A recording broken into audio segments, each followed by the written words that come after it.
বিসমিল্লাহির রহমানির রহিম। সূরা আনকাবুতের আলোচনা।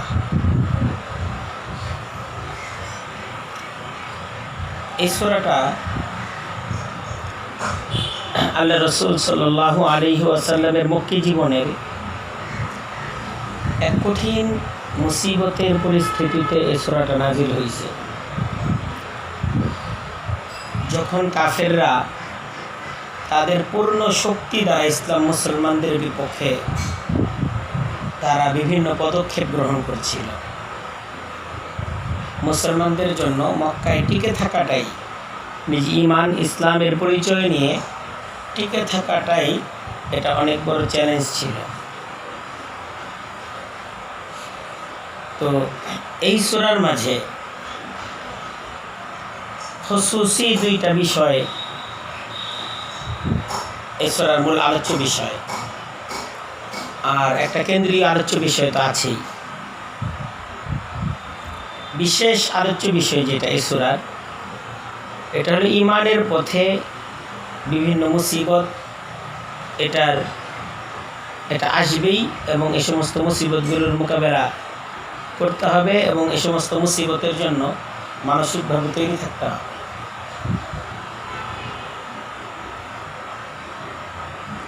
আর দ্বিতীয় যে বিষয়টা, দ্বিতীয় আরেকটা আলোচ্য বিষয় এখানে আমরা পাবো,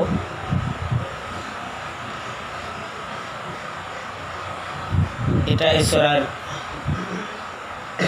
কেন্দ্রীয় আলোচ্য বিষয়।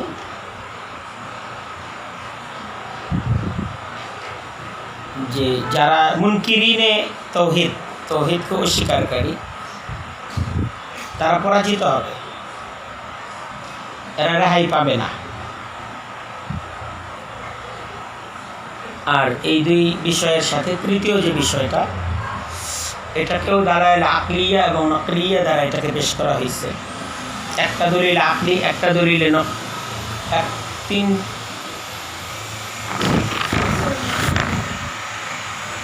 প্রায় 5টা দলিল আকলি সম্ভবত।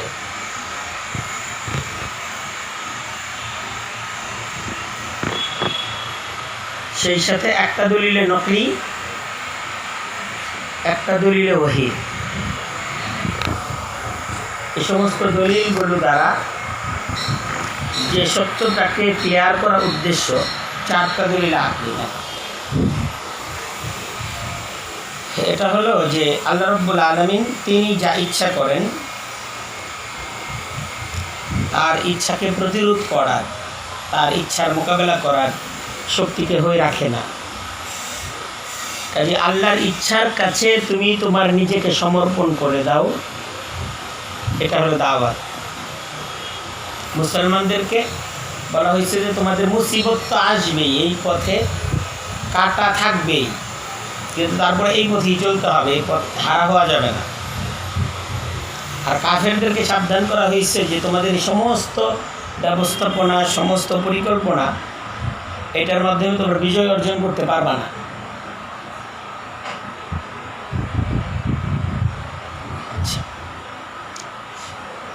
একদম প্রথম থেকেই বিষয়বস্তুগুলোর আলোচনা খুব চমৎকার, এবং এখানে পূর্ব নবীদের ইতিহাস আলোচনা করা হয়েছে। হযরতে নূহ আলাইহিস সালামের ঘটনা, প্রথম ঘটনা, 5টা ঘটনা। এর মাঝে প্রথম ঘটনা হযরত নূহ আলাইহিস সালামের, তারপরে ঘটনা হযরত ইব্রাহিম আলাইহিস সালামের, তারপর তৃতীয় ঘটনা আলোচনা করা হয়েছে হযরতে লূত আলাইহিস সালামের। 3টা ঘটনা দ্বারা এটা দেখানোর উদ্দেশ্য যে দিনের পথে মুসিবত, এটা তো মোকাবেলা যুগে যুগেই যারা তৌহিদপন্থী তাদেরকে এটার মোকাবেলা করতে হয়েছে। তারপর আরও 4টা ঘটনা, একটা হলো হযরত শুআয়ব আলাইহিস সালামের ঘটনা, আদ জাতির ঘটনা, সামুদ জাতির ঘটনা, এবং কওমে মূসার ঘটনা। এই 4টা ঘটনা আলোচনা করা হয়েছে। এই সমস্ত ঘটনাগুলো দ্বারা যেটা দেখার উদ্দেশ্য যে মানে পৃথিবীর কুফরি শক্তিগুলো, এরা তাদের সর্বশক্তি দ্বারা কখনোই তৌহিদপন্থীদের মোকাবেলায় বিজয় অর্জন করতে পারে। এই 40 আয়াত পর্যন্ত হলো এই সূরার মানে মাজমুন আউয়াল, মানে প্রথম মজমুন, প্রথম আলোচনা, প্রথম ভাষণ আমরা বলতে পারি। এখানে এই দুইটা বিষয়কেই কাজ করা হয়েছে। আর দ্বিতীয় ভাষণটাতে হলো মার্কাজি, যেটা মজমুন মার্কাজি দাওয়া, যেটা যে সমস্ত কিছু জানেন আল্লাহ, করেন আল্লাহ, এটাকে দালায়েলে ওয়াজেহার মাধ্যমে, পরিষ্কার দালায়েলের মাধ্যমে এটাকে পেশ করা হয়েছে। এটাও বোঝানো হয়েছে যারা আল্লাহকে বাদ দিয়ে গায়রুল্লাহকে কর্মসম্পাদনকারী মনে করে এরা চরম ক্ষতিগ্রস্ত এবং তারা ভুলের মাঝে আছে। এটা হলো দ্বিতীয় বিষয়বস্তু। আমরা আগে প্রথম পাঠটা পড়ি এবং এরপরে দ্বিতীয় আলোচনায় আমরা যাব। আলিফ লাম মিম হাসিবান নাস, প্রথমে এই কথাটা বলা হচ্ছে যে মানুষ কি মনে করে, আইয়ুতরাকু, যে তাদেরকে ছেড়ে দেওয়া হবে, আইয়াকুলু, এ কথা বললেই যে আমান্না, আমরা ঈমান এনেছি, এ কথা বললেই কি তাদেরকে ছেড়ে দেওয়া হবে, ওয়াহুম লা ইফতানুন, আর তাদেরকে মানে পরীক্ষা করা হবে না, তারা আজাদ, এ কথা বললেই তারা মুক্ত, তারা স্বাধীন, এরপরে তাদের জীবনে আর কোনো পরীক্ষা নিরীক্ষা আসবে না, কোনো যাচাই বাছাই আসবে না, এটা কি তারা মনে করে? অর্থাৎ ইমানের পথে পরীক্ষা আসবে, এই কথাটা এর পরের আয়াতেই বলা হচ্ছে যে ওয়ালাকাদ ফাতান্না আল্লাযীনা মিন ক্বাবলিহিম, অবশ্যই আমি তাদের পূর্ববর্তীদের কিন্তু পরীক্ষা গ্রহণ করেছি। ফাতান্না, আমি অবশ্যই পরীক্ষা গ্রহণ করেছি আল্লাযীনা মিন ক্বাবলিহিম, তাদের পূর্ববর্তীদের, যে তারা যখনই বলেছে আমান্না, তারপর তাদের এই কথার উপর কি হয়েছে, পরীক্ষা হয়েছে, ইমতিহান হয়েছে। আর এই পরীক্ষার তার উদ্দেশ্য কি? ফালা ইয়ালামান্নাল্লাহু, অবশ্যই আল্লাহ জেনে নেবেন, কাজেই আল্লাহ অবশ্যই জেনে নেবেন আল্লাযীনা সাদাকু, যে কারা সত্যনিষ্ঠ, ওয়ালা ইয়ালামান্নাল কাযিবিন, আর তিনি জেনে নেবেন অবশ্যই মিথ্যাবাদীদের, অবশ্যই তিনি জেনে নেবেন মিথ্যাবাদীদেরকে, যে দাবিতে সত্যবাদী কারা, মিথ্যাবাদী কারা, এটা হলো পরীক্ষার দ্বারা এটাকে যাচাই বাছাই করার উদ্দেশ্য। এর উপর নবীদের ঘটনাগুলো আসবে, আল্লাহর প্রিয় বান্দাদের ইতিহাস আসবে, তাদেরকে কঠিন পরিস্থিতির মোকাবেলা করতে হয়েছে, আল্লাহ যাচাই বাছাই করেছেন, তারপর আল্লাহ সাহায্য করেছেন। এই সাহায্য যদি পেতে চাও, আল্লাহকে যদি পেতে চাও, তাহলে পরীক্ষা দিয়ে উত্তীর্ণ হতে হবে। এটা প্রথম দাওয়া। এরপরে দ্বিতীয় দাওয়াটা আসতেছে আম হাসিবাল্লাযীনা ইয়ামালুনা সাইয়্যাত, আচ্ছা তারা কি মনে করে যারা মন্দ কাজ করে, সাইয়্যাত করে মানে শিরিক, যারা কুফর, যারা মাআসির মাঝে জড়িত, শিরিক কুফর এবং আল্লাহর অবাধ্যতার মাঝে জড়িত যারা, তারা কি মনে করে আন ইয়াসবিকুনা, যে আমার উপর তারা জিতে যাবে। এটা কাফেরদেরকে সাবধান করার উদ্দেশ্য, যে আমি ধরতে দেরি করতে পারি কিন্তু ধরবো না, এটা তো হবে না। আমি এমন হতে পারে যে আমি 10 বছর 15 বছর পরে ধরতে পারি, কিন্তু আমি ধরবো অবশ্যই। যদি তারা এটা মনে করে থাকে তাহলে সাআমা ইয়াহকুমুন, তারা যে সিদ্ধান্ত গ্রহণ করেছে তা বড় মন্দ। তাদের এই সিদ্ধান্তটা যে আল্লাহ ধরবেন না, এই চিন্তাধারাটা, এই দৃষ্টিভঙ্গিটা অত্যন্ত ভুল এবং নিকৃষ্ট একটা চিন্তাধারা। তারা আল্লাহর ব্যাপারে একটা মন্দ ধারণা করেছে। তারা আল্লাহ এমন না, আল্লাহ তো আহকামুল হাকিমিন। এই দুইটা দাওয়া চলে গেল। প্রথম দাওয়া হলো ইমানের পথে মুসিবত আসবে, ইমানদারদেরকে বলা হয়েছে। দ্বিতীয় কথা, কাফেরদেরকে বলা হয়েছে যে কাফেররা জিততে পারবে এই ধারণা যেন তারা কিছুতেই না করে, কারণ কখনোই তারা বিজয় অর্জন করতে পারে না।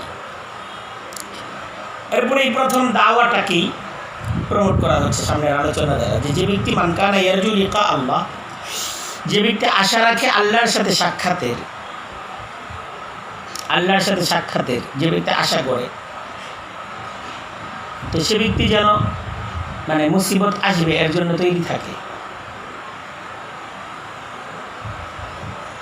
হ্যাঁ, আছে না, ইন্নাকা কাদিহুন ইলা রাব্বিকা কাদহান ফামুলাকিহি, তোমাকে অনেক কষ্ট, ত্যাগ, কুরবানি ইত্যাদির পথ পাড়ি দিয়ে তোমাকে আল্লাহর সাথে কি করতে হবে, মোলাকাত করতে হবে।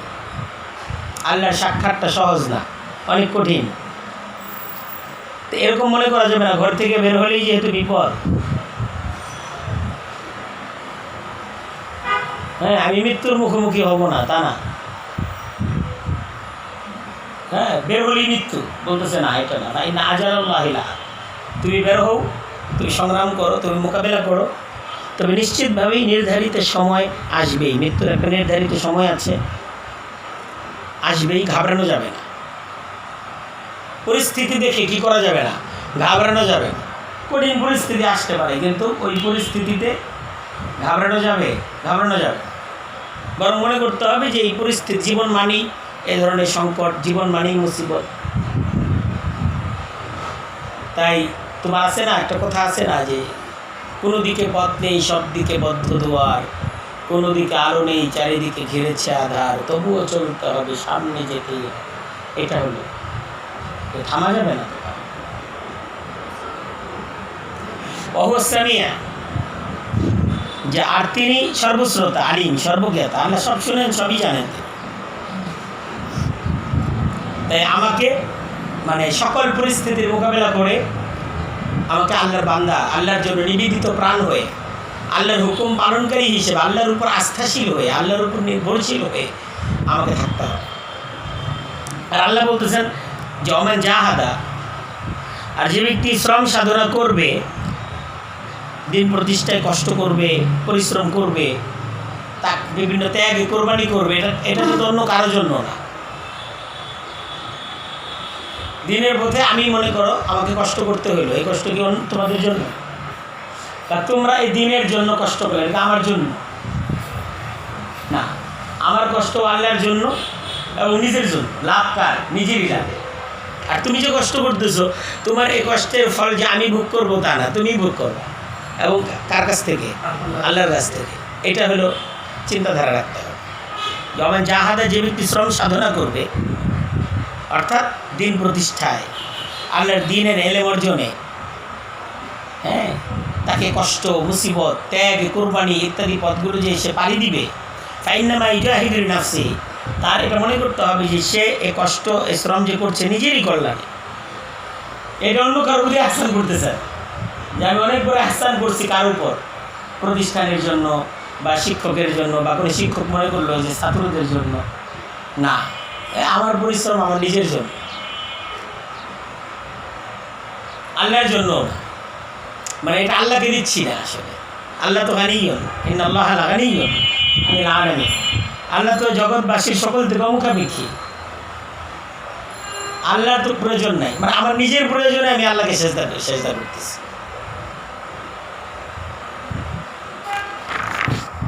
ওয়াল্লাযীনা আমানু ওয়া আমিলুস সালিহাত, যে যারা তৌহিদ প্রতিষ্ঠায় ত্যাগ স্বীকার করবে, এদের এটার একটা ভালো ফলও আছে। এই মুসিবত ইত্যাদির মোকাবেলা করা, ইত্যাদি পরিস্থিতির মাঝে কি দিনের উপর অটল থাকা, অবিচল থাকা, এটার ফলাফল কি, এটার ফজিলত কি, এটা আসতেছে সামনে। ওয়াল্লাযীনা আমানু ওয়া আমিলুস সালিহাত, আর যারা ঈমান এনেছে এবং সৎকর্ম করেছে, লানুকাফিরান্না আনহুম সাইয়্যাতিহিম, অবশ্যই আমি তাদের সমস্ত মন্দ কর্মসমূহগুলোকে মিটিয়ে দিব।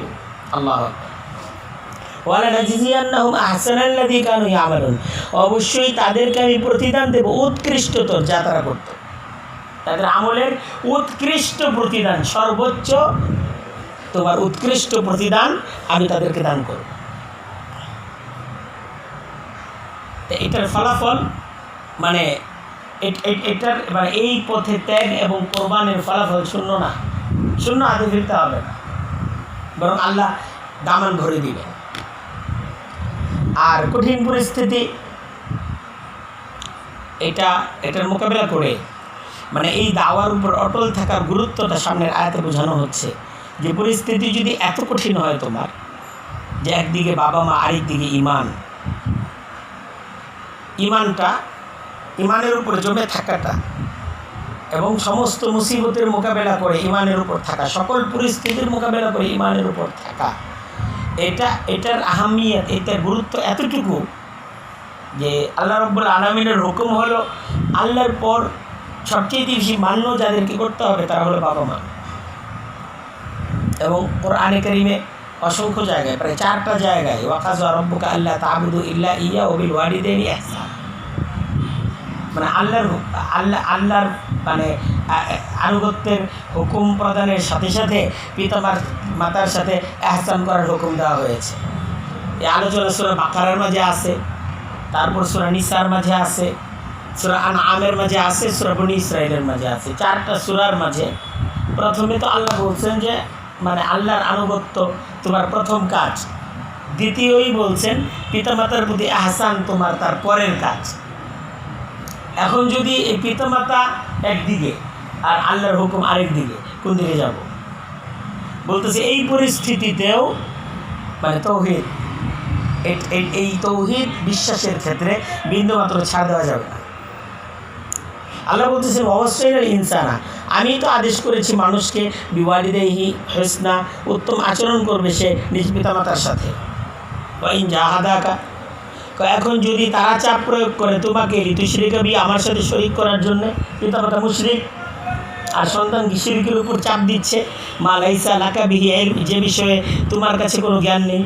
তুমি দেখতেছো যে এটা সম্পূর্ণ যুক্তিহীন, যে কোনো দলিলে আকলি নেই, দলিলে নকলি নাই, কোনো দলিলে ওহী নাই, এইটার কোনো বাশারাত নাই। হ্যাঁ, এটা সম্পূর্ণ অযৌক্তিকভাবে একটা অন্যায় হুকুম আমার উপর চাপিয়ে দেওয়া হচ্ছে। তখন তুমি করবে কি? পিতামাতার এই অন্যায় যুক্তিহীন হুকুমকে মেনে নিবে? কোরআন বলতেছে না ফালা তুতিআহুমা, তবে তুমি তাদের আনুগত্য করবে না, আনুগত্য করা যাবে না। ওই অবস্থাতেও এমন পরিস্থিতির যে শিকার হও যে বাবা মার কথাও কি শুনবো না, শুনবে না, কারণ ইলাইয়া মারজিউকুম, আমারই কাছে তোমাদের প্রত্যাবর্তন, ফাউনাব্বিউকুম, আর আমি তোমাদেরকে অবগত করবো বিমা কুনতুম তা'মালুন, যা কিছু তোমরা করেছো। আবারও বাশারাত আসতেছে, এই একটা হুকুম, হুকুমের আহামিয়ত, মুসিবতের মাঝে টিকে থাকা। যদি এমন পারিবারিক মুসিবত হয় যে পরিবারের সাথে সম্পর্ক থাকতে চায় না, পরিবারের চেয়ে দিন আগে, পরিবার পড়ে আগে কি দিন, দিনকে জলাঞ্জলি দিয়ে পরিবার ব্যবস্থাকে টিকিয়ে রাখা, পরিবারের সকলের সাথে মানে তোমার মনে করো তাল মিলিয়ে চলা, এর জন্য দিনের ব্যাপারে কোনো কাটছাট নীতি অবলম্বন করা যাবে। আর এই ত্যাগ যারা করবে, আল্লাহ বলছেন তাদেরকে আমি সালিহিনদের অন্তর্ভুক্ত করব। ওয়াল্লাযীনা আমানু ওয়া আমিলুস সালিহাত, আর যারা এই মুসিবতে ধৈর্য ধারণ করবে, ঈমান আনবে এবং মুসিবতে ধৈর্য ধারণ করবে, ওয়া আমিলুস সালিহাত লানুদখিলান্নাহুম ফিস সালিহিন, অবশ্যই তাদেরকে আমি সালিহিনদের মাঝে অন্তর্ভুক্ত। সামনে হালুল মুনাফিকিনের আলোচনা আসতেছে। মুসিবতে অধৈর্য যারা হয়, এটা মুনাফিকের চিহ্ন। মুসিবতে অটল, এটা হলো ইমানি পরীক্ষায় সে উত্তীর্ণ হল। আর মুসিবতে অধৈর্য হয়ে গেল, মুসিবত আসলেও টিকল না, ইমানি পরীক্ষায় সে উত্তীর্ণ হতে ব্যর্থ হল। বিষয়টা অত্যন্ত জটিল, অত্যন্ত গুরুত্বপূর্ণ। তো মুসিবত যত বড় আসুক, মনে করতে হবে ইমানের উপর টিকে থাকা তার চেয়ে বড় কাজ। এই মুহূর্তে ইমানকে আঁকড়িয়ে ধরে থাকা এর চেয়ে বড় কাজ। আমিনের নাস মানুষের মাঝে কিছু এমনও আছে, মাইয়াকুল আমান্না বিল্লাহ, যারা বলে যে আমরা আল্লাহর প্রতি ঈমান এনেছি, ফাইদা উযিয়া ফিল্লাহ, আর যখন তাদেরকে আল্লাহর পথে কষ্ট দেওয়া হয়, আল্লাহর পথে যখন মুসিবত আসে, তাকে যখন ত্যাগ এবং কুরবানি দেওয়ার মতো পজিশন তার সামনে আসে, তখন তারা পিছু হতে যায়। তখন এই পরীক্ষায় উত্তীর্ণ তারা হতে পারে না। জাআলা ফিতনাতুন নাসি, মানুষের দেওয়া কষ্টকে তারা গণ্য করে কাযাবিল্লাহ, আল্লাহর আযাবের মতো। আল্লাহর আযাবের চাইতেও তারা মনে করে যে এই কষ্টে টিকা যাবে না, আল্লাহটা পড়ে দেখবো, তারপরে এই কষ্ট থেকে আমি বাঁচতে চাই, কারণ এত বড় ত্যাগ, এত বড় কোরবানি পেশ করা আমার দ্বারা সম্ভব না।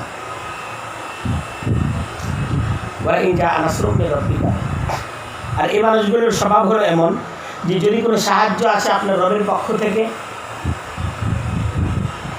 মুসিবত বিপদ, এটাকে তারা কি, এটার মোকাবেলা করতে তারা তৈরি না। কিন্তু যখন কোনো সম্পদ আসে, কোনো গনিমত আসে, লা ইয়াকুলুনা, তখন তারা বলে ইন্না কুন্না মাআকুম, আমরা তো ছিলাম তোমাদের সাথে। আল্লাহ বলতে এই মানুষগুলো আসলে সাথে নাই। আওয়ালাইসাল্লাহু বিআলাম, আল্লাহ কি ভালো জানেন না বিমা ফি সুদুরিল আলামিন, যা কিছু আছে জগৎবাসীর অন্তরে। এদের আন্তরিকতা, দ্বীনের প্রতি তাদের ভালোবাসা, দ্বীনের প্রতি তাদের ত্যাগ এবং কোরবানি, এটা আল্লাহ সবচেয়ে ভালো জানে। ওয়ালা ইয়ালামান্নাল্লাহু আল্লাযীনা আমানু, অবশ্যই আল্লাহ ভালো জানেন আল্লাযীনা আমানু, যে কারা ঈমান এনেছে। ওয়ালা ইয়ালামান্নাল মুনাফিকিন, এবং তিনি অবশ্যই ভালো জানেন যে কারা মুনাফিক।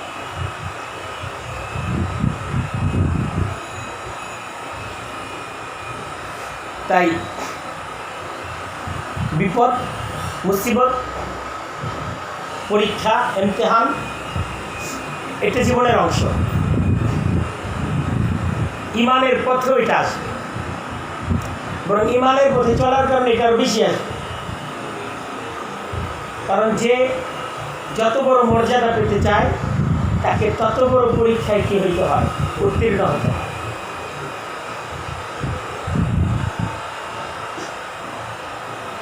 তাই সামনে আসতেছে একটা শেকুয়া, যে ধরনের মুসিবত যখন আসে ওয়াকালাল লাযীনা কাফারু, কাফেররা বলে লিল্লাযীনা আমানু, ঈমানদার ব্যক্তিদেরকে, ইত্তাবিউ সাবিলানা, তোমরা আমাদের পথের আমাদের মতের অনুসরণ করো, ওয়া নাহমিল খাতায়াকুম, আমরা বহন করব তোমাদের গুনাহের বোঝা। কোনো বিপদ হইলে আমরা দেখব, আমাদের দলে যোগ দাও, বিপদ আপদ সব আমরা দেখব। আল্লাহ জবাব দিচ্ছেন ওয়া হুম বিহামিলিনা মিন খাতায়াহুম মিন শাই, অথচ তারা বোঝা বহন করবে না তাদের অপরাধের কিছুই। তাদের কোনো অপরাধের বোঝাই, কোনো অপরাধের দায় তারা বহন করবে না। ইন্নাহুম লাকাযিবুন, নিশ্চয়ই তারা মিথ্যাবাদী। এ কথাটা একদম মিথ্যা কথা, এরা বহন করবে না। তবে ওয়ালা ইয়াহমিলুন্না আসকালাহুম, অবশ্যই তারা বহন করবে নিজেদের গুনাহের বোঝা, তাদের নিজেদের গুনাহের বোঝা, অর্থাৎ নিজেদের কুফর, নিজেদের শিরিক, নিজেদের ফিস্ক ইত্যাদির বোঝা, এটা তাদেরকে অবশ্যই বহন করতে হবে। ও আসকালান, এবং আরও অন্যান্য বোঝা, মা আসকালিহিম, নিজেদের বোঝার সাথে, অর্থাৎ তারা অন্যদেরকে যে এই পথে পরিচালিত করেছে তাদেরও বোঝা এদের কাঁধের উপর কী করা হবে, চাপানো হবে। অর্থাৎ ডবল বোঝা তারা কিন্তু তাদেরকে বহন করতে হবে। যে তুমি নিজে পথভ্রষ্ট হয়েছ, অন্যদেরকে পথভ্রষ্ট করেছ, জল্লু আজল্লু, তারা নিজেরা বিপদগামী হয়েছে এবং অসংখ্য মানুষদেরকে তারা বিপদগামী করেছে। ওয়ালাইসআলুনা ইয়াওমাল কিয়ামা আম্মা কানু ইফতারুন, আর অবশ্যই তাদেরকে প্রশ্ন করা হবে কিয়ামতের দিন যা কিছু তারা মিথ্যা উদ্ভাবন করেছে। সমস্ত মিথ্যা কথার জন্য কিয়ামতের দিন তাদেরকে কিন্তু জবাবদিহিতার সম্মুখীন হতে হবে। কোরআন বলতেছে এই ধরনের কথা তোমাদেরকে যারা বলে এরা ভুল বলে, আর এর পরিণতি অত্যন্ত ভয়াবহ। তারা যখন দায়িত্ব নিচ্ছে তাদের উপরে দায়িত্বের বোঝা চাপিয়ে অবশ্যই দেওয়া হবে। তবে তোমাদের বোঝা কিন্তু তোমাদের কাছে অবশ্যই থাকবে। তাদের বোঝা বাড়িয়ে দেওয়া হবে, কিন্তু তোমাদের বোঝা তারা নিবে না, তোমাদের বোঝা কিন্তু নিবে না। এই পর্যন্ত এই সূরার মূল ভূমিকার আলোচনার পর এখন ঐতিহাসিক আলোচনাগুলো দেখানো হচ্ছে আমাদেরকে। প্রথম ঘটনা হযরত নূহ আলাইহিস সালামের, এবং এই ঘটনা দ্বারা আল্লাহ এটা দেখাচ্ছেন যে পরীক্ষা হবে, মুসিবত আসবে। দেখো হযরত নূহ কঠিন মুসিবত মোকাবেলা করতে হয়েছে তাকে এই দিনের পক্ষে। ওয়ালাকাদ আরসালনা নূহান ইলা কওমিহি, অবশ্যই আমি রাসূল করে পাঠালাম নূহকে ইলা কওমিহি, তার সম্প্রদায়ের কাছে। ফালাবিসা ফীহিম আলফা সানাতিন, তিনি তাদের মাঝেই অবস্থান করলেন প্রায় 1000 বছর, ইল্লা 50 আমা, 50 বছর কম, মানে 950 বছর। এটা কি কম মুসিবত? কত ত্যাগ, কত প্রমাণই তাকে করতে হয়েছে, 950 বছর পর্যন্ত তাকে মেহনত করতে হয়েছে। ফাখাযাহুমুত তুফান ওয়া হুম যালিমুন, তারপর এক তুফান তাদেরকে পাকড়াও করলো আর তারা জালেম ছিল। এটা দ্বিতীয় দাওয়াটার জিমনান, দ্বিতীয় দাওয়াটা দেখানো হয়েছে যে কাফেররা কিন্তু 950 বছর পর্যন্ত হযরত নূহকে কষ্ট দিচ্ছে, কিন্তু একদিন আসছে তারা নিজেরা কি হয়েছে, তারা নিজেরা তাদের জুলুমের কারণে তারা নিজেরাই ক্ষতিগ্রস্ত হয়েছে। আল্লাহ আযাব দ্বারা তাদেরকে আক্রান্ত করছে। ফাআনজাইনাহু আসহাবাস সাফিনা, আল্লাহ যখন সিদ্ধান্ত নেন এটাকে কেউ প্রতিরোধ করার ক্ষমতা রাখে না। এটা এই সূরার মারকাজি দাওয়াত। ফাআনজাইনাহু আসহাবাস সাফিনা, ফলে আমি হযরত নূহকে এবং নৌকার আরোহীদেরকে আমি রক্ষা করলাম। ওয়াজআলনাহা, আর ওই নৌকাকে আমি করলাম আয়াতাল লিল আলামিন, সৃষ্টিকুলের জন্য নিদর্শন। জাহাজটাকে রেখে দিলাম, ওই জাহাজটা এখনো আছে সংরক্ষিত। দেখছো, এটা হলো 1 নম্বর ঘটনা গেল। তুমি তো দেখছো না? হাদিসে উল্লেখ। ওয়া ইব্রাহিমা, মক্কা শরীফে তো আছে। এরপর 2 নম্বর ঘটনা, ওয়া ইব্রাহিমা ইয ক্বালা লিকাওমিহি ওয়াবুদুল্লাহ ওয়ালাকাদ আরসালনা ইব্রাহিমা, বুঝছো, ইব্রাহিমকে আমি রাসূল করে পাঠালাম। দ্বিতীয় ঘটনা, ইয ক্বালা লিকাওমিহি, যখন তিনি তার সম্প্রদায়কে বললেন ও আবুদুল্লাহ ওয়াত্তাকু, তোমরা আল্লাহর দাসত্ব করো এবং ওয়াত্তাকুহু, আল্লাহকে ভয় করো। যালিকুম খায়রুল লাকুম, ইহা তোমাদের জন্য অতি উত্তম। ইন কুনতুম তা'লামুন, যদি তোমরা জানো। এই ছিল দাওয়াত। এরপরে এই পুরাটা ইব্রাহিম আলাইহিস সালামের তাকরীর, একদম 22 নম্বর আয়াত পর্যন্ত। ইন্নামা তা'বুদুনা মিন দুনিল্লাহি আওসান, তিনি বললেন তোমরা তো আল্লাহকে বাদ দিয়ে মূর্তির পূজা করছো। ওয়া তাখলুকুনা ইফকা, আর তোমরা এসবকে মিছামিছি তৈরি করছো। ইন্নাল্লাযীনা তা'বুদুনা মিন দুনিল্লাহ, নিশ্চয়ই আল্লাহকে বাদ দিয়ে যাদের তোমরা ইবাদত করছো, লা ইয়ামলিকুনা লাকুম রিজকান, তারা তোমাদের রিজিকের ক্ষমতা রাখে না। এটা বুঝালে এরা তো তোমাদের জীবনের সবচেয়ে বড় প্রয়োজন রুজির ব্যাপারেই ক্ষমতা রাখে না, কাজে এদেরকে বাদ দাও। বরং ফাবতাগু ইনদাল্লাহি রিজকা, তোমরা রিজিকটা আল্লাহর কাছে তালাশ করো। এরা তোমাদের রিজিক দেয়, আল্লাহ দেয়, আল্লাহর কাছে রিজিক চাও। ওয়াবুদুহু, এবং আল্লাহর গোলামি করো। ওয়াশকুরুলাহ, এবং আল্লাহর শুকর গুজার করো। ইলাইহি তুরজাউন, তার কাছেই তোমাদেরকে ফিরিয়ে নিয়ে যাও। এরপর দেখো ওয়াইন তুকাদ্দিবু, এটা দেখো এই জায়গা থেকে এটা কওলে ইব্রাহিমও হতে পারে, আবার এটা মুহাম্মদুর রাসূলুল্লাহ, উনি মক্কার কওলে মুহাম্মদও হইতে পারে, যে উনি কুরাইশদেরকে বলতেছেন ইব্রাহিম আলাইহিস সালামের দাওয়াতকে সামনে রেখে। দুটোটাই কি আছে, সম্ভাবনা আছে। তো ওয়াইন তুকাদ্দিবু, ইব্রাহিম আলাইহিস সালাম বলতেছেন আমরা এটি ধরি, যদি তোমরা মিথ্যা প্রতিপন্ন করো, ফাকাদ কাযযাবা উমামুম মিন ক্বাবলিকুম, তবে তো অবশ্যই তোমাদের পূর্ববর্তী সম্প্রদায় তারা কি করেছিল, অস্বীকার করেছিল। আর ওয়া মা আলা রাসূলি ইল্লাল বালাগুল মুবিন, আর রাসূলের জিম্মাদারি সুস্পষ্টভাবে বার্তা পৌঁছে দেওয়া। আওয়ালাম ইয়ারাও, তারা কি দেখে না, তারা কি চিন্তা করে না, কাইফা ইবদিউল্লাহুল খালকা সুম্মা ইউঈদুহু, যে কীভাবে আল্লাহ তিনি সৃষ্টির সূচনা করেছেন, এটা চিন্তা করলেই তো তারা এটা বুঝতে পারে যে আমাদের একমাত্র আল্লাহর কাছেই নত হওয়া চাই, আল্লাহর কাছেই চাওয়া চাই। সুম্মা ইউঈদুহু, অতঃপর তিনি একে আবার পুনরাবৃত্তি করবেন। ইন্না যালিকা আলাল্লাহি ইয়াসীর, নিশ্চয়ই ইহা আল্লাহর কাছে সহজ ব্যাপার। ওয়া কুলনা লাহু, ইব্রাহিম আলাইহিস সালামের কোল যদি ধরি তাহলে এই কুলনা লাহু মাযুম ধরতে হবে। আর যদি মুহাম্মদুর রাসূলুল্লাহর কোল ধরি তাহলে কুলটা মাহজুম ধরা দরকার নেই। তাই মুহাম্মদ সাল্লাল্লাহু আলাইহি ওয়াসাল্লামকে বললাম যে কুল, তুমি বলো সিরু ফিল আরদি, যে তোমরা জমিনের মাঝে ভ্রমণ করে দেখো, ভ্রমণ করো। ফানজুরু, আর দেখো, কাইফা বাদা আল খালকা, যে কীভাবে আল্লাহ এই সৃষ্টিকে সূচনা করেছেন। সুম্মাল্লাহু ইউনশিউন নাশআতাল আখিরাহ, অতঃপর আল্লাহ তিনি আরেকবার সৃষ্টি করবেন। ইন্নাল্লাহা আলা কুল্লি শাইইন কাদির, নিশ্চয় আল্লাহ সব কিছুর উপর ক্ষমতাবান। তাই আল্লাহর কাছে রিজিক চাও, তাকেই ডাকো, তার কৃতজ্ঞ হও, তার সাথে শিরিক করো না। তোমাদের সমস্ত প্রয়োজন, পৃথিবীর সমস্ত প্রয়োজনকে পূরণ করেন আল্লাহ, তিনি পূরণ করেন। এবং আল্লাহর কানুনে আদাল, ইনসাফি যে কানুন, ইনসাফ প্রতিষ্ঠার আল্লাহর যে নীতিমালা, এর অধীনে ইউআযিবু মান ইয়াশা, যাকে চান আল্লাহ শাস্তি দেন। ওয়া ইয়ারহামু মান ইয়াশা, যাকে চান তিনি রহম করেন। ওয়া ইলাইহি তুকলাবুনা, আর তারই কাছে তোমাদেরকে ফিরিয়ে নেওয়া হবে। ওয়া মা আনতুম বিমুজিজিনা ফিল আরদি, আর তোমরা পারবে না পৃথিবীতে তাকে পরাজিত করতে। ওয়ালা ফিস সামাই, আর না আকাশে। আল্লাহর সাথে মোকাবেলা করার সাধ্য তোমাদের নাই, আর আল্লাহর সাথে মোকাবেলার ফলাফল কি, পরাজয়। ওয়া মা লাকুম মিন দুনিল্লাহি মিন ওয়ালিয়্যিন ওয়ালা নাসীর, আর তোমাদের আল্লাহ রাব্বুল আলামিন তার মোকাবেলায় কোনো অভিভাবক, কোনো সাহায্য করেনি। আল্লাহ যদি ধরতে চান তাহলে আল্লাহর পাকড়াও থেকে বাঁচাবার ক্ষমতা কেউ রাখেন। তারপর তাখফীফে উখরুবি আসতেছে, কাজে আল্লাহকে মেনে নাও।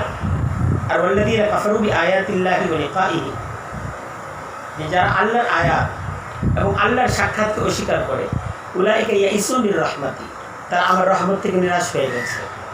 ওয়া উলাইকা লাহুম আযাবুন আলীম, আর তাদের জন্য রয়েছে যন্ত্রণাদায়ক শাস্তি। এই ইব্রাহিম আলাইহিস সালামের তাকরীর এবং এই তাকরীরকে মেনে নেওয়াকে কেন্দ্র করে তাহবিব, এটার আলোচনার পর কাফেরদের জবাব আসতেছে। ইব্রাহিম আলাইহিস সালামের এই দাওয়ার জবাবে কাফেররা কি বলল? ফামা কানা জবাব কওমি, তার সম্প্রদায়ের লোকদের উত্তর ছিল না, তবে এটা যে আন ক্বালু, যে তারা বলেছিল উকতুলুহু, যে তোমরা তাকে হত্যা করে ফেলো, আও হারিকুহু, অথবা তোমরা তাকে জ্বালিয়ে দাও। এ ছিল কাফেরদের। ইব্রাহিম আলাইহিস সালাম উনি আল্লাহ রব্বুল আলামিনের একজন সম্মানিত রাসূল ছিলেন, মর্যাদাবান একজন ব্যক্তি ছিলেন। তিনি যখন এই তৌহিদের প্রতি আহ্বান করেছেন, তাকে মুসিবতের সম্মুখীন হতে হয়েছে, এটা দেখানো হয়েছে। ফানজাহুল্লাহু মিনান নার, অতঃপর আল্লাহ তাকে বাঁচালেন আগুন থেকে। আল্লাহ বাঁচালেন, কাফেররা বিজয় অর্জন করতে পারে না। এটা দাওয়া টু, দ্বিতীয় দাওয়া। ইন্না ফি যালিকাল আয়াত, এটা মারকাজি দাওয়া। নিশ্চয়ই এই ঘটনার মাঝে আছে আয়াত, অসংখ্য নিদর্শন, লিকওমি ইউমিনুন, মুমিন লোকদের জন্য, কারণ মুমিনরা এখান থেকে উপদেশ গ্রহণ করবে। ওয়াকালা, ইব্রাহিম আলাইহিস সালাম তিনি বললেন, ইন্নামা তাখাযতুম মিন দুনিল্লাহি আওতানা মাওয়াদ্দাতা বাইনাকুম, তোমরা তো বানিয়ে নিয়েছো বন্ধুত্বের মানদণ্ড আল্লাহকে বাদ দিয়ে আওতানের মূর্তিগুলোকে, যে মূর্তি পূজার ভিত্তিতে বন্ধু গ্রহণ। আর তোমাদের এই মূর্তি পূজা বন্ধুদের দেখা দেখি, সত্য মিথ্যা তোমাদের কাছে কিছুই না, বন্ধুত্বটাই তোমাদের কাছে সব কিছু। কথা বুঝতে পারলাম? এদের যে সামাজিক ঐতিহ্য ছিল, বন্ধুত্ব ছিল, এটাই তাদের সর্বনাশ করেছে। হায়াতের দুনিয়া বলতেছে তোমরা পরস্পরের বন্ধুত্বের মানদণ্ড মাওয়াদ্দাতা বাইনিকুম, এটাকে বানাইছো কি আওতানান, মূর্তি পূজা। এটার উপর ভিত্তি করে তোমরা মনে করছো কে আমার বন্ধু হবে, যে মূর্তি পূজা করবে। আর মূর্তি পূজার সাথে যার সম্পর্ক নাই, তার সাথে কি নাই, বন্ধুত্ব নাই। সুম্মা ইয়াউমাল কিয়ামা, নবী বললেন যে দেখো কিয়ামতের দিন এই বন্ধুত্ব থাকবে না। ইয়াকফুরু বাযুকুম বিবাযিন, সুম্মা ইয়াউমাল কিয়ামা, কিয়ামতের দিন ইয়াকফুরু বাযুকুম, তোমাদের একে বিবাযিন, অন্য কেউ স্বীকার করবে। ওয়াল আনু বাযুকুম বাযা, একে অপরকে অভিশাপ দিবে। আল আখিল্লা ইয়াউমা ইদিন বাযুহুম লিবাযিন আদুবুন, দুনিয়ার সমস্ত বন্ধুত্ব সেদিন কি হবে, শত্রুতায় পরিণত হবে। ওমা ওয়াকুমুন নার, আর তোমাদের ঠিকানা হবে জাহান্নাম। ওমা লাকুম মিন নাসিরিন, আর তোমাদের জন্য থাকবে না কোনো সাহায্যকারী।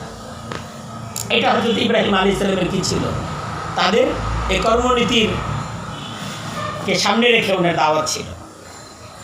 তো হযরত ইব্রাহিম আলাইহিস সালাম যখন দাওয়াত দিলেন, আমরা লুত, তার প্রতি ঈমান আনলো লুত, একজন মাত্র ঈমান আনলো। এই লুত সে হলো হযরত ইব্রাহিম আলাইহিস সালামের কি ভাতিজা। ওয়াকাল, ইব্রাহিম আলাইহিস সালাম শেষ পর্যন্ত বললেন, ইন্নী মুহাজিরুন ইলা রাব্বি, আমি আমার রবের পথে হিজরতের সিদ্ধান্ত নিয়েছি। তাহলে দেখো ঈমানের পথে মুসিবত, হিজরত। তাই আমাদেরকে এই ঘটনা দ্বারা এই দাওয়াত দিচ্ছে হিজরতের প্রস্তুতি থাকা চাই। কষ্ট আসতেই পারে, বিপদ মুসিবত আসতে পারে। ইন্নাহু হুয়াল আজিজুল হাকিম, নিশ্চয় আল্লাহ তিনি পরাক্রমশালী এবং প্রজ্ঞার অধিকারী। এবং ইব্রাহিম আলাইহিস সালাম এই হিজরত তো তাকে করতে হলো, কিন্তু হিজরত মানেই হারানো না, হিজরত মানেই হারানো না, হিজরত মানে বিজয়। আল্লাহ বলেছেন না, ওমাই ইউহাজির ফি সাবিলিল্লাহ ইয়াজিদ ফিল আরদি মুরাগামান কাসীরা, আমার মধ্যে যারা হিজরত করবে এরা হিজরত করে ক্ষতিগ্রস্ত হবে না, বরং প্রচুর দুনিয়াবি তোমার গানায়েম আমি তাদেরকে দান করব, এবং তাদেরকে তাদের জীবনে আমি প্রশস্ততা এবং প্রাচুর্যতাও আমি তাদেরকে দিই। এই ছিল আল্লাহর ওয়াদা। কারণ হিজরত নিয়ে একটা প্রশ্ন ছিল, হিজরতের হুকুম যখন আসলো যে আমরা যে মক্কা থেকে হিজরত করে অন্য কোথাও চলে যাব, সেখানে খাবো কি, আমরা সেখানে চলবো কীভাবে? এখানে তো আমাদের একটা জীবনধারা, একটা চলার ব্যবস্থাপনা, একটা উপার্জনের ব্যবস্থাপনা, সব কিছু এই জায়গায় সাজানো গুছানো। শুধু ঈমানের জন্য হিজরত করে যে ভিন্ন এলাকায় চলে যাব, ভিন্ন কোনো প্রফেশন গ্রহণ করব, তখন আমার রিজিকের ব্যবস্থাপনা কী হবে? তা আল্লাহ এই সমস্ত আয়াতগুলোর মাধ্যমে আমাদেরকে এই দাওয়াত, এই আহ্বান, এই মেসেজ দিতে চান, হিজরত দ্বারা তুমি তোমাকে আল্লাহর আশ্রয়ের মাঝে তুমি তোমাকে কী করলে, তুমি তোমাকে তুলে দিলে, আল্লাহর রহমতের কোলে তুলে দিলে। এখন আল্লাহ রাব্বুল আলামিন তার পক্ষ থেকে তোমার জন্য ইয়ারযুকুহু মিন হাইসু লা ইয়াহতাসিব, এমন ব্যবস্থাপনা থেকে তোমার রিজিক এটা তোমার কাছে পুষবে, যেটাকে তুমি কল্পনাও করতে পারো। ইব্রাহিম আলাইহিস সালাম হিজরত করার পর কি পেলেন? আল্লাহ বলছেন ওয়াহাবনা লাহু ইসহাক ওয়া ইয়াকুব, আমি তাকে দিলাম ইসহাক এবং ইয়াকুবের মতো সন্তান দান করলাম। ওয়া জাআলনা ফি যুররিয়াতিহি নবুওয়াতা ওয়াল কিতাব, এবং আমি রেখে দিলাম তারই বংশের মাঝে নবুয়ত এবং কিতাব। ওয়া আতাইনাহু আজরাহু ফিদ দুনিয়া, এবং আমি তাকে তার পুরস্কার দুনিয়াতেই দিলাম। ওয়া ইন্নাহু ফিল আখিরাতি লামিনাস সালিহিন, নিশ্চয়ই সে আখিরাতেও সালিহিনদের অন্তর্ভুক্ত হবে। অর্থাৎ হযরত ইব্রাহিম আলাইহিস সালাম এই হিজরত দ্বারা ক্ষতিগ্রস্ত হননি, তিনি লাভবান হয়েছেন দুনিয়াতেও, লাভবান হয়েছেন আখিরাতেও। তাই আমাদেরকে এই মেসেজ দ্বারা এই দাওয়াত পৌঁছানো, মুসিবত আসবে, আর ওই মুসিবত এবং সেই পরীক্ষায় পাশ করার সাথেই তোমার কি সফলতা সম্ভব। ওয়াইদ ইবতালা ইব্রাহিম রাব্বুহু বিকালিমাত ফাতাম্মাহুন্না, ইব্রাহিমকে আল্লাহ যখন পরীক্ষা নিলেন আর পরীক্ষায় তিনি যখন উত্তীর্ণ হলেন, ক্বালা ইন্নী জাইলুকা লিন-নাসি ইমাম, আল্লাহ তাকে বললেন যে তোমাকে এখন আমি ইমাম বানিয়ে দিলাম, তোমাকে নেতৃত্ব তোমার হাতে সঁপে দিলাম। এখন তৃতীয় ঘটনা আসতেছে, লূতা। ইতিহাস যদি আরও দেখতে চাও যে মুসিবতের সাথেই, পরীক্ষার সাথেই তোমাদের কি উত্তীর্ণ হওয়ার সম্পর্ক, সফলতার সম্পর্ক, এটাকে বোঝানোর জন্য আরেকটা ঘটনা, যে আমি রসুল করে পাঠিয়েছিলাম লূতকে। এর কারণে কওমিহি, তিনি বলেছিলেন তার নিজ সম্প্রদায়ের লোকদেরকে, ইন্নাকুম লাতাতুনাল ফাহিশাতা, দ্রুত তিন, ইন্নাকুম লাতাতুনাল ফাহিশাতা, যে তোমরা তো অশ্লীলতায় লিপ্ত হচ্ছ, এমন অশ্লীলতায়, এমন নির্লজ্জতায়, মা সাবাকাকুম বিহা মিন আহাদিম মিনাল আলামিন, বিশ্ববাসীর কেহ এমন কাজ তোমাদের পূর্বে করে নাই। আইন্নাকুম লাতাতুনা রিজাল, যে তোমরা পুরুষদের কাছে যাচ্ছ তোমাদের ইচ্ছা পূরণে, ওয়া তাকতুউনা সাবিলা, আর তোমরা পথে পথে ডাকাতি করে যাচ্ছ, ওয়া তাতুনা ফি নাদিকুমুল মুনকার, আর তোমরা ভরা মজলিস অন্যায়ের মাঝে লিপ্ত হচ্ছ। এই সমস্ত কাজগুলোর মাঝে তারা জড়িত ছিল। এটা ভুল, তোমাদের এই কর্মনীতি ভুল। হযরত লূত যখন বুঝালেন, তার জাতি কি বলল? ফামা কানা জওয়াবা কওমিহি, তার সম্প্রদায়ের উত্তর ছিল আন ক্বালু, একথা বলা, ইতিনা বিআযাবিল্লাহ ইন কুনতা মিনাস সাদিকিন, তুমি সত্যবাদী হলে আযাব নিয়ে আসো। তাই হযরত লূতকেও কঠিন মুসিবত এবং ঈমানের পথে নানা ধরনের কটু বাক্য ইত্যাদির মোকাবেলা তাকে করতে হয়েছে। ক্বালা রব্বিনসুরনি আলাল কওমিল মুফসিদিন, আল্লাহ বললেন, হযরত লূত আল্লাহর কাছে বললেন, আপনি আমাকে সাহায্য করেন এই ফ্যাসাদকারী সম্প্রদায়ের মোকাবেলায়। ওয়ালাম্মা জাআত রুসুলুনা ইব্রাহিমা বিল বুশরা, যখন আমার ফেরেশতারা ইব্রাহিমের কাছে সুসংবাদ সহ আসলো, ক্বালু, তখন তারা বলল, ফেরেশতারা হযরত ইব্রাহিমকে জানালো, ইন্না মুহলিকু আহলি হাযিহিল কারিয়া, যে আমরা ধ্বংস করব এই জনপদকে। ইন্না আহলাহা কানু যালিমিন, এই জনপদের অধিবাসীরা জালেম। ক্বালা, হযরত ইব্রাহিম বললেন, ইন্না ফিহা লূত, এই জায়গায় তো আমার ভাতিজা লূত আছে, সে তো ভালো মানুষ। ক্বালু, ফেরেশতারা জানালো, নাহনু আ'লামু বিমান ফিহা, আমরা ভালো করেই জানি সেখানে কারা আছে। লানুনাজ্জিয়ান্নাহু ওয়া আহলাহু, আমরা তাকে এবং তার পরিবারস্থ লোকদেরকে আমরা রক্ষা করব। ইল্লাম রাআতাহু, তবে তার স্ত্রী ব্যতীত। কানাত মিনাল গাবিরিন, সে থেকে যাবে পশ্চাতে অবস্থানকারীদের মাঝে, কারণ সে দুষ্কৃতিকারীদের সহযোগিতাকারী। ওয়ালাম্মা আন জাআত রুসুলুনা লূতান, অতঃপর যখন আমার ফেরেশতারা লূতের কাছে বসলো, সিআ বিহিম, তাদেরকে দেখে তিনি বিব্রত হলেন। ওয়া যাকা বিহিম দারআ, এবং ওই মানসিকভাবে কি হয়ে গেলেন? দুর্বল হয়ে গেলেন। ওয়া ক্বালু, আর তারা বলল, ফেরেশতারা হযরত লূতকে বলল, লা তাখাফ ওয়া লা তাহজান, আপনি ভয় পাবেন না, চিন্তিত হবেন না। ইন্না মুনাজ্জুকা ওয়া আহলাকা, আমরা আপনাকে আপনার পরিজনকে রক্ষা করব। ইল্লাম রাআতাকা, তবে আপনার স্ত্রী ব্যতীত। কানাত মিনাল গাবিরিন, সে পশ্চাতে থেকে যাওয়াদের অবস্থানকারীদের অন্তর্ভুক্ত হবে। মাঝখানে এই জায়গায় ইন্তেমাজ হয়েছে, এই জায়গায় আরও অনেক ঘটনা আছে, যে সমস্ত ঘটনা কোরআনে কারীমের অন্যান্য সূরাগুলোর মাঝে বিস্তারিতভাবে এসেছে। তো এখানে হযরত লূত আলাইহিস সালাম তার যে কঠিন পরিস্থিতির মোকাবেলাটা করতে হয়েছে, এ বিষয়ের হালকা দৃষ্টান্ত এখানে আমাদের সামনে তুলে ধরা হলো। যে ইন্না মুনজিলুনা আলা আহলি হাযিহিল কারিয়া, আল্লাহ বলতেছেন, দেখো এত কঠিন পরিস্থিতি, এই এত এত প্রভাব, এত প্রতিপত্তি নিয়ে কাফেররা কিন্তু বিজয় অর্জন করতে পারে।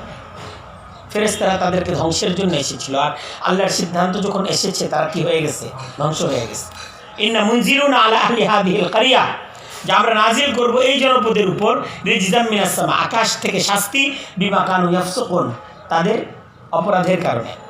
ওয়ালাকাদ তারাকনা মিনহা আয়াতান বাইয়িনা, আল্লাহ বলছেন অবশ্যই আমি তাদের থেকে রেখে দিয়েছি সুস্পষ্ট নিদর্শন, লিকাওমি ইয়াকিলুন, জ্ঞানী লোকদের জন্য নিদর্শন এখনও বাকি রেখেছি, যেন তারা কি করে, শিক্ষা গ্রহণ করে। কওমে লুতের এলাকা এখনও কিন্তু আমাদেরকে কি করে, শিক্ষা গ্রহণের দিকে আহ্বান করে। চতুর্থ ঘটনা, এতক্ষণ পর্যন্ত এটা দেখানো হয়েছে যে ইমানের পথ, তোমাকে মুসিবত, বিভিন্ন পরীক্ষা দিতে হবে। আর চতুর্থ ঘটনা এটা দেখানোর উদ্দেশ্য, এটা ভুল যে আমি ছেড়ে দিব। মুশরিকদের এই ধারণা ভুল ধারণা যে তারা বেঁচে যাবে। ওয়াইলা মাদিয়ানা আখাহুম শুআইবা, যে মাদায়ানে তাদের ভাই শুআইবকে আমি রসুল করে পাঠালাম। ফাকালা, হযরত শুআইব বললেন, ইয়া কওমি ও আবুদুল্লাহ, হে আমার সম্প্রদায় আল্লাহর ইবাদত করো, ওয়ারজুল ইয়াউমাল আখিরা, আর আখিরাতের জীবনটাকে প্রত্যাশা করো। ওয়ালা তাআসাউ ফিল আরদি মুফসিদিন, জমিনে ফ্যাসাদকে ছড়িয়ে দিও না। ফাকাযযাবুহু, তারা হযরত শুআইবকে মিথ্যা প্রতিপন্ন করলো। ফাআখাযাতহুমুর রাজিফা, আল্লাহ বলতেছেন ভূকম্পন তাদেরকে আক্রান্ত করলো। ফাসবাহু ফি দারিহিম জাসিমিন, তারা সকাল করলো অধোমুখী হয়ে নিজেদের ঘরের সামনে তারা অধোমুখী হয়ে এরা সব পড়ে থাকলো, লাশ আর লাশ, বিজয় অর্জন করতে পারে নাই। ওয়াদান ওয়া সামুদা, আদ সম্প্রদায়, সামুদ সম্প্রদায়, হে মক্কার মুশরিকিনে মক্কা, এই আদ সম্প্রদায়, সামুদ সম্প্রদায়, এদের তো কর্তৃত্বের কি ছিল, বড়াই ছিল, কিন্তু আজকে কোথায়? ওয়াকাদ তাবায়্যানা লাকুম মিন মাসাকিনিহিম, অবশ্যই তোমাদের কাছে সুস্পষ্ট তাদের বাড়িঘরগুলো, তাদের বসত বাড়িগুলো। ওয়াযায়্যানা লাহুমুশ শাইতানু আমালাহুম, তাদের জন্য শয়তান তাদের আমলগুলোকে সুসজ্জিত করে দিয়েছিল। ফাসাদ্দাহুম আনিস সাবিল, আর শয়তান তাদেরকে সত্যের পথ থেকে বিচ্যুত করেছিল। ওয়া কানু মুস্তাবসিরিন, তারাও কিন্তু বিচক্ষণ ছিল, কিন্তু তারা বিচক্ষণ ছিল। ইয়ালামুনা যাহিরাম মিনাল হায়াতিদ দুনিয়া, কিন্তু ওয়াহুম আনিল আখিরাতি হুম গাফিলুন, আখিরাতের ব্যাপারে এরা ছিল গাফিল। এরপরে আরেকটা ঘটনা, চতুর্থ ঘটনা, ওয়া কারুনা ওয়া ফিরআউনা ওয়া হামান, কারুন, ফিরআউন, হামান, এদের ইতিহাস দেখো। ওয়ালাকাদ জাআহুম মূসা বিল বাইয়িনাত, অবশ্যই তাদের কাছে মূসা সুস্পষ্ট প্রমাণ সহ এসেছিলেন। ফাস্তাকবারু ফিল আরদি, তারা জমিনের মাঝে অহংকার প্রদর্শন করলো। ওমা কানু সাবিকিন, তারা জিততে পারে নাই। ফাকুল্লান আখাযনা বিযামবিহি, মারকাজি দাওয়া, আল্লাহ আমি যখন ধরি তখন কেউ ছোটায় নিয়ে যেতে পারে না, প্রত্যেককে আমি পাকড়াও করেছি তাদের অপরাধের কারণে। এমনি ফামিনহুম মান আরসালনা আলাইহি হাসিবা, তাদের মাঝে অনেক সম্প্রদায় এমন যাদের উপর আমি পাথর বৃষ্টি বর্ষণ করেছি। ওয়ামিনহুম মান আখাযাতহুস সাইহাতু, তাদের মাঝে অনেকে এমন যাদেরকে বিকট আওয়াজ আক্রান্ত করেছে। ওয়ামিনহুম মান খাসাফনা বিহিল আরদা, তাদের মাঝে অনেক জাতিগোষ্ঠী এমন যাদেরকে সহ জমিনকে আমি ধসিয়ে দিয়েছি। ওয়ামিনহুম মান আগারাকনা, আর তাদের মাঝে অনেকে এমন যাদেরকে আমি ডুবিয়ে দিয়েছি। ওমা কানাল্লাহু লিয়াজলিমাহুম, আল্লাহ তাদের প্রতি জুলুম করেননি। ওয়ালাকিন কানু আনফুসাহুম ইয়াজলিমুন, বরং তারাই তাদের নিজেদের প্রতি জুলুম করেছে। তারা বিজয় অর্জন করতে পারেনি আল্লাহর মোকাবেলায়, আল্লাহর সাথে লড়াই করে তারা পরাজিত হয়েছে। এই যুগে যুগে যারা আল্লাহর সাথে লড়াই করবে তারা কি হবে, পরাজিত হবে। আর ইমানদারদের মুসিবত এটা অস্থায়ী, এটা স্থায়ী হবে না, বরং এই মুসিবতের এই পরিস্থিতির মোকাবেলা করে ইমানদারদের কি হবে, বিজয় অর্জিত হবে। তো এই পর্যন্ত এই সূরার প্রথম মজমুন, আমরা প্রথম মজমুনের আলোচনা এখানে শেষ করছি। তারপর দ্বিতীয় মজমুনে এই বিষয়টা বোঝানো হবে যে যারা আসলে গায়রুল্লাহর আশ্রয় গ্রহণ করে এদের সিদ্ধান্ত ভুল, আর যারা আল্লাহর আশ্রয়কে গ্রহণ করে, আল্লাহর দুর্গে যারা প্রবেশ করে, এরাই হলো জীবনের ব্যাপারে সঠিক সিদ্ধান্ত গ্রহণ করে। আল্লাহ রাব্বুল আলামিন আমাদের সবাইকে বুঝার, সেই অনুযায়ী তৌহিদকে আঁকড়ে ধরার তৌফিক দান করুক। এই পথে যত ধরনের বালা মুসিবত, আল্লাহ রাব্বুল আলামিন এই সমস্ত পরিস্থিতিতে আমাদেরকে